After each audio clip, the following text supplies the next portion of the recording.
अजमेर शरीफ में प्रधानमंत्री जी ने चादर दे दी है दरगाह पे। कुछ दिनों पहले बहुत कंट्रोवर्सी हो रही है, कुछ संगठनों ने ऑब्जेक्शन किया है, इसको कैसे देख चादर भिजाए? ये प्रधानमंत्री जो चादर भिजाए हैं, किसी शायर ने अच्छा कहा प्रधानमंत्री के बारे में। क्या कहा? इसने हमारे जख्म का कुछ यूं किया इलाज, इसने हमारे जख्म का कुछ यूं किया इलाज, मरहम भी गर लगाया तो कांटों की नोक से। तो ये जो पूरे देश में बीजेपी संघ परिवार की तरफ से हर उनका ऑर्गेनाइजेशन कोर्ट को जा रहा है कि यहां पर खुदाई हो, यहां पर खुदाई हो, ये मस्जिद नहीं है, ये दरगाह नहीं है, ये कब्रस्तान नहीं है। तो प्रधानमंत्री अगर चाहते हैं तो ये तमाम चीजों पर रोक लग जाएगा। और दूसरी अहम बात यह है कि पिछले 10 साल से बीजेपी की सरकार है, नरेंद्र मोदी प्रधानमंत्री है। प्लेसेस ऑफ वर्शिप एक्ट जो पार्लियामेंट में पास हुआ और राम मंदिर के जजमेंट में उसको नॉन डिट्रोग्रेशन की बात सुप्रीम कोर्ट ने कही दी, उसके बावजूद भी ये सरकार का कोई स्टैंड ही नहीं है उसके ऊपर। इसीलिए आज आप देख रहे हैं कि 7 से ज्यादा मस्जिद और दरगाह के मसले सिर्फ उत्तर प्रदेश से है, जहां पर बीजेपी की सरकार है और जहां से प्रधानमंत्री अपना एमपी का चुनाव जीत कर आते हैं। तो ये सिर्फ चादर भिजाने से कुछ फायदा नहीं होगा।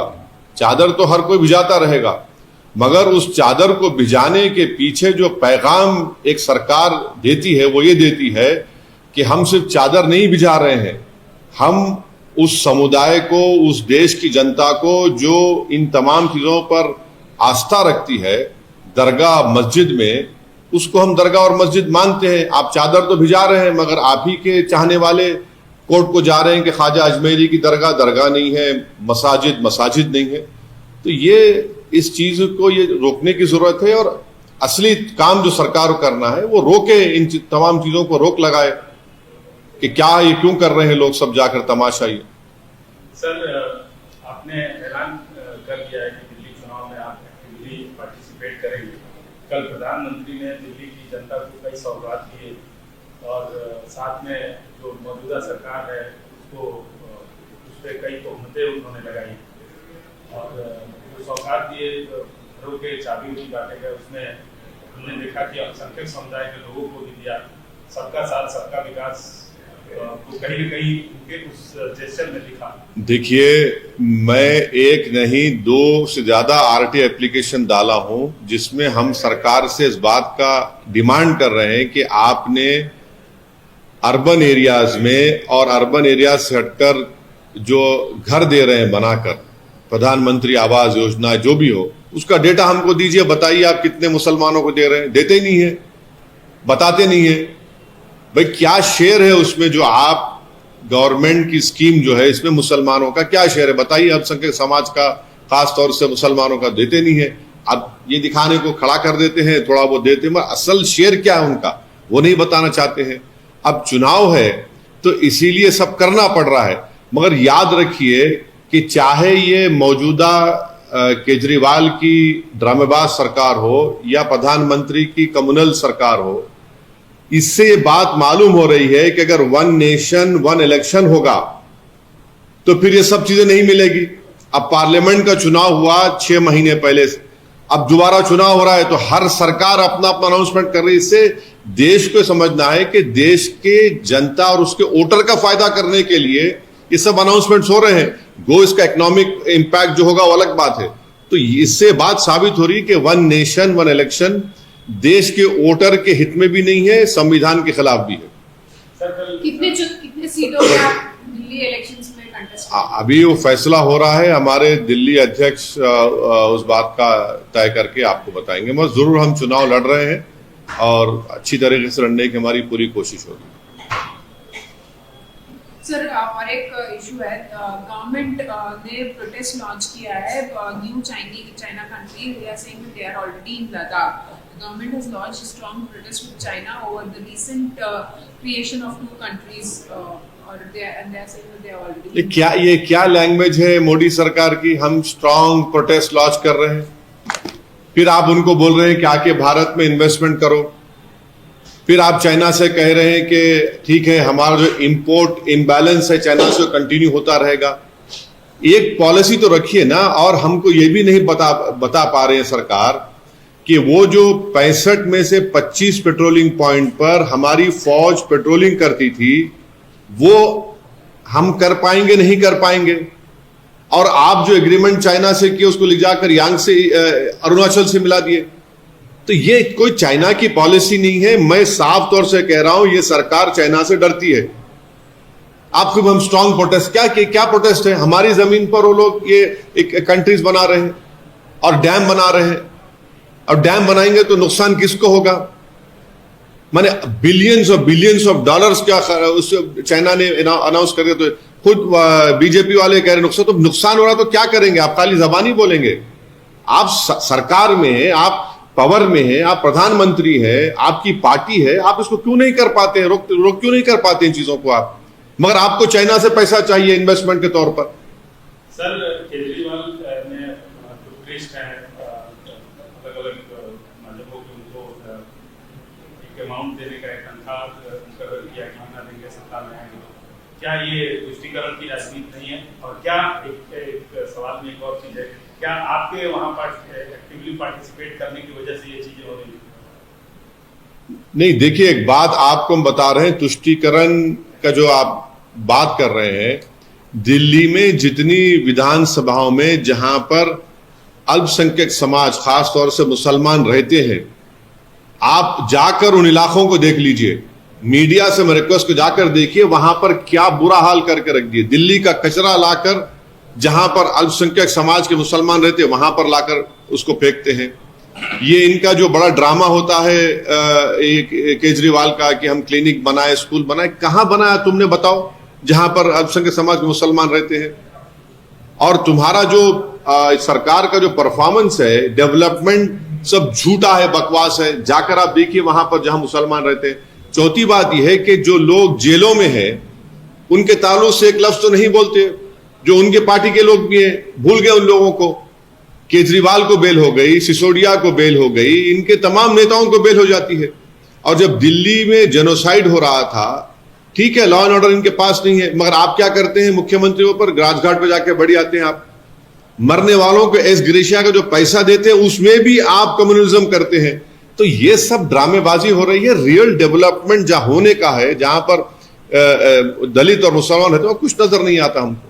सर आप हमेशा से सावरकर की आइडियोलॉजी वगैरह को चैलेंज करते रहते हैं, उसकी मुखालफत करते रहते हैं। कल प्रधानमंत्री से एक डीयू में कॉलेज खोला जाएगा सावरकर के नाम पे, वीर सावरकर के नाम पे, क्या कहेंगे?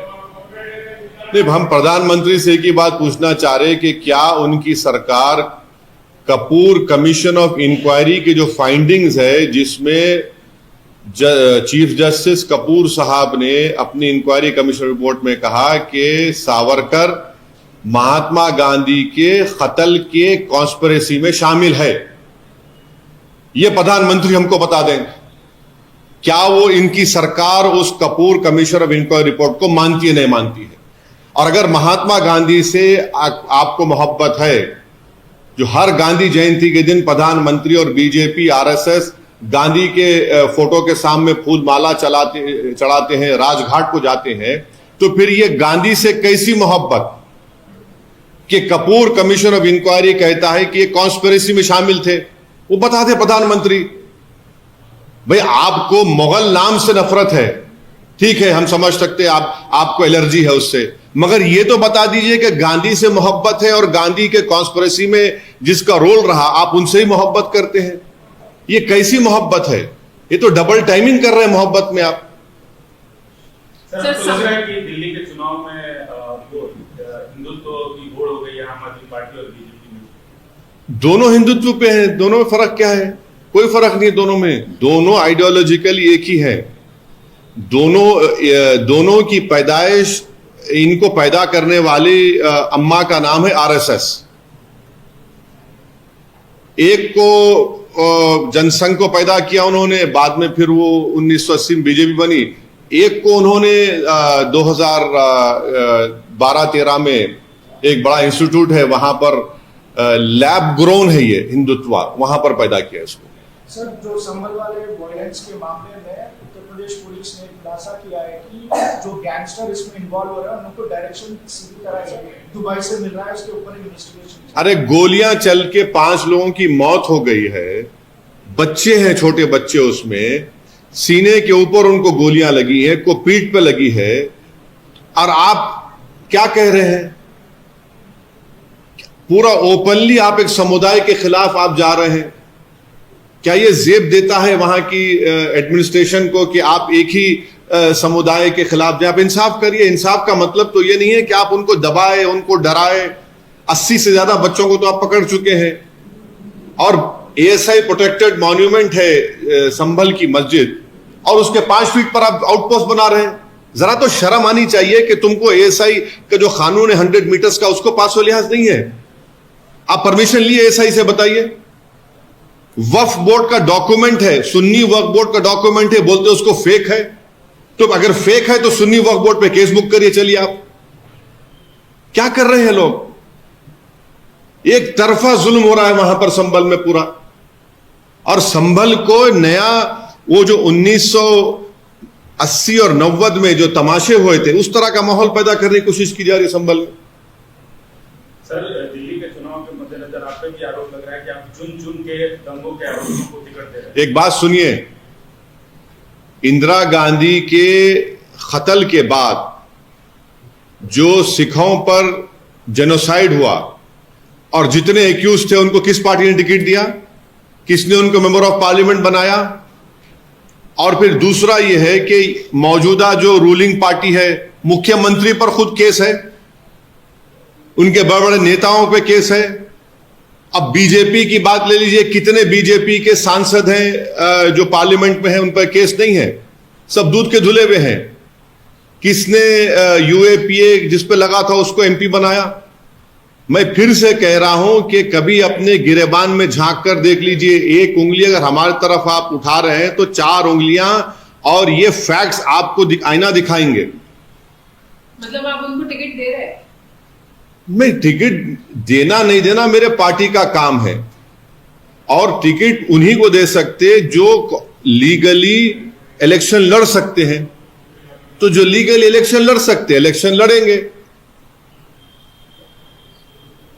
सर, एक और सवाल है। ये एक मौलाना शाहबुद्दीन ने लेटर लिखा है योगी आदित्यनाथ को। He says that Muslims will convert in Mahakumbh.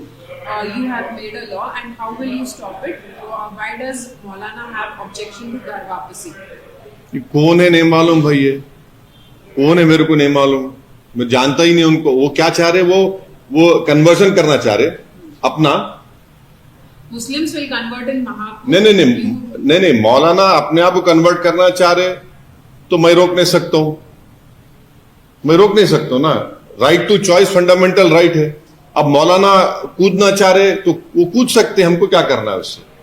हम अपने संविधान के तहत, अपनी मर्जी के तहत हम मुसलमान थे, है, और इंशाल्लाह सुबह क़यामत तक भारत में रहेंगे। ये हवा के झोंके आते रहेंगे थोड़ा थोड़ा, ये सब, वो दूसरे फर्क पड़ने वाला नहीं। मगर अब मौलाना की ये कौन है मैं जानता भी नहीं है। महाशय को, इनको महाशय बोलना भी है नहीं मालूम, और कौन है नहीं मालूम। ये वो जाने, वो नहीं मालूम कौन है, मैं जानता नहीं उनको। महाकुंभ अभी शुरू होने वाला है। नहीं तो क्या उसका बोलने का मतलब क्या है? क्या करना चाह रहे वो? उन्होंने लेटर लिखा है योगी आदित्यनाथ को सेइंग कि Muslims will convert in the Mahakumbh. You have made a law, how will you stop it? मतलब मुस्लिम्स जो है वो कन्वर्ट होंगे महाकुंभ में। जो प्रयागराज में हो रहा है। नहीं, वो बेचारे वो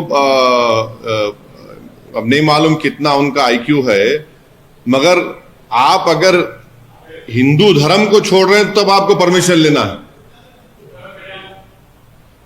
तब आपको परमिशन लेना है। माने कलेक्टर से परमिशन, इससे परमिशन, और इसको आप जक्सटापोज करिए यूनिफॉर्म सिविल कोड से।